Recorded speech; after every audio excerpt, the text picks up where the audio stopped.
Assalamualaikum warahmatullahi wabarakatuh. Salam sehat, salam sejahtera, salam bahagia bagi kita semua. Bismillah, alhamdulillah, la haula wala quwata illa billah.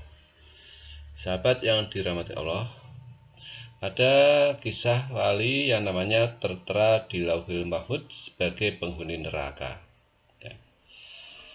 Dikisahkan ada seorang sufi dari kalangan tokoh tasawuf yang bernama Syekh Abdul Aziz Ad-Dabbah. Beliau dalam kalangan tokoh tasawuf termasuk ulama kelas atas, wali min auliya ahli ibadah. Suatu ketika malaikat melihat namanya di lembaran kitab Lauhul Mahfuz ada dalam deretan penghuni neraka. Melihat hal tersebut, malaikat merasa kasihan dan mendatangi Abdul Aziz Ad-Dabbah. Malaikat berkata, "Wahai Abdul Aziz, untuk apa engkau ibadah sampai segitunya? Sedangkan aku lihat namamu di lembaran Lauhul Mahfuz, engkau adalah penghuni neraka. Mau ibadah gimana pun, engkau tetap akan masuk neraka."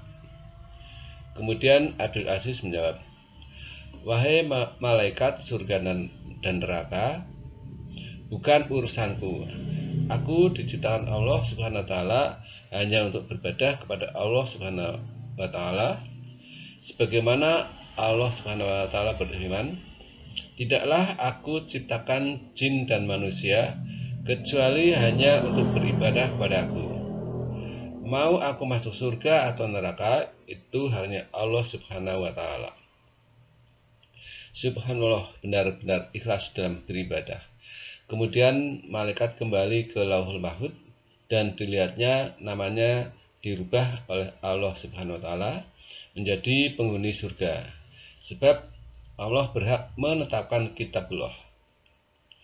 Lantas malaikat kembali menemui Abdul Aziz dan berkata, "Wahai Abdul Aziz, ada kabar gembira. Baru saja aku melihat namamu oleh Allah dirubah menjadi penghuni surga." Abdul Aziz menjawab, "Alhamdulillah. Tapi sekali lagi malaikat surga dan neraka itu bukan urusanku. Sekali lagi itu bukan urusanku. Aku beribadah hanya untuk menggapai ridhonya Allah Subhanahu wa taala. Kalau Allah Subhanahu wa taala ridho aku di neraka, yaitulah tujuanku."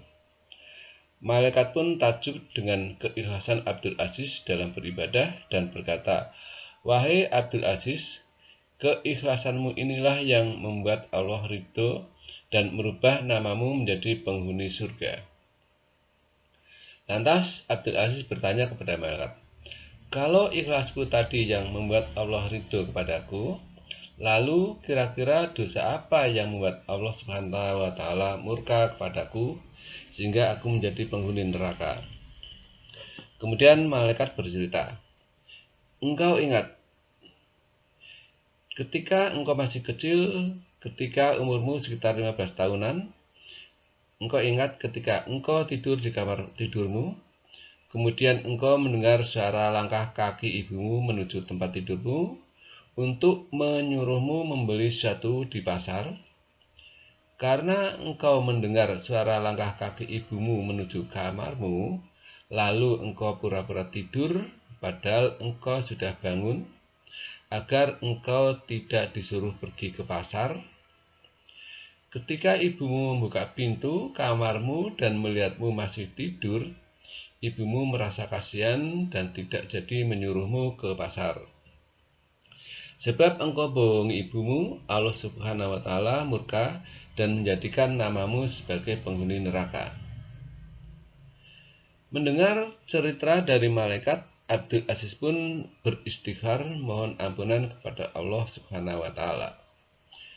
Semenjak kejadian tersebut, Abdul Aziz Ad-Dabbah di sisa umurnya tidak pernah berceramah kecuali tentang berkata kepada orang tua, kecuali tentang berbakti kepada orang tua. Setiap orang yang datang kepada beliau selalu diwasiatkan untuk berbakti kepada orang tuanya. Mari kita renungkan sejenak.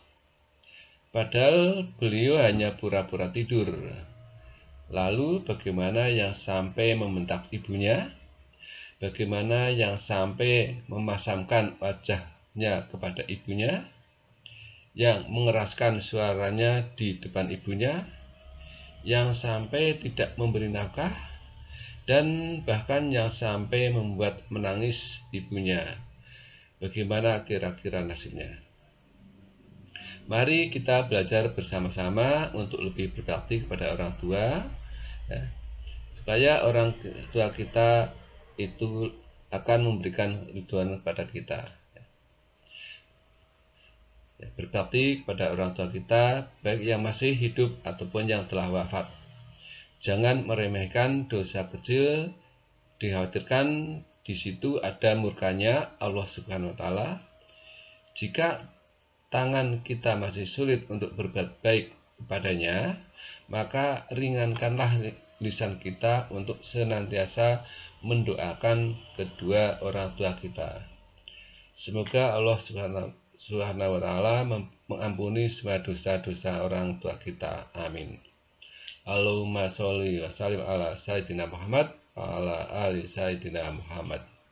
Demikian sepenggal kisah yang mudah-mudahan bermanfaat buat kita. Ada kekurangannya, mohon maaf. Terima kasih. Wassalamualaikum warahmatullahi wabarakatuh.